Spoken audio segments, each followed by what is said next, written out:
Le prophète sallallahu alayhi wa sallam a dit « Rien ne pèse plus lourd dans la balance du croyant le jour du jugement que le bon comportement. » Et Allah déteste tout grossier aux paroles ou aux parler impudiques.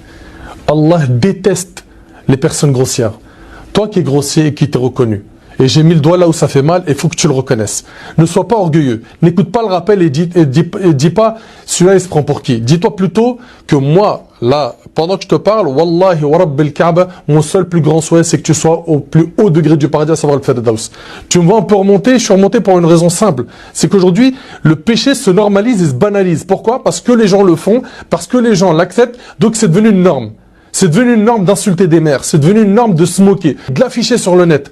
Est-ce que ça c'est l'islam? La question elle est super simple. Le prophète alayhi salatu wassalam, il a dit qu'Allah déteste le grossier au parler impudique.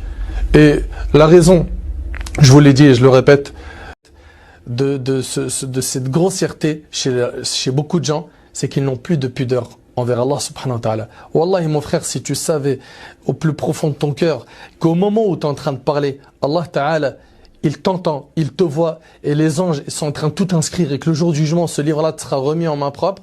Mon frère, si tout ça tu l'avais en tête, t'aurais honte. Ma sœur, t'aurais honte. Mais aujourd'hui, c'est devenu normal. La course aux gros mots, la course aux insultes les plus inédites. Celui qui a les derniers tuyaux des meilleures insultes, des meilleures moqueries. Pourquoi? Pourquoi vous avez choisi quel camp? Le camp des croyants ou le camp de ceux qui veulent finir avec Iblis fi Jahannam en enfer? Moi, je suis pas en train de dire que vous allez en enfer. Et je demande à Allah subhanahu wa ta'ala de vous pardonner, de vous guider, d'améliorer votre situation, de vous accorder le plus haut degré au paradis, à savoir le Firdaus al-A'la. Mais pour cela, ressaisissez-vous. Reprenez-vous en main. Et arrêtez, cessez.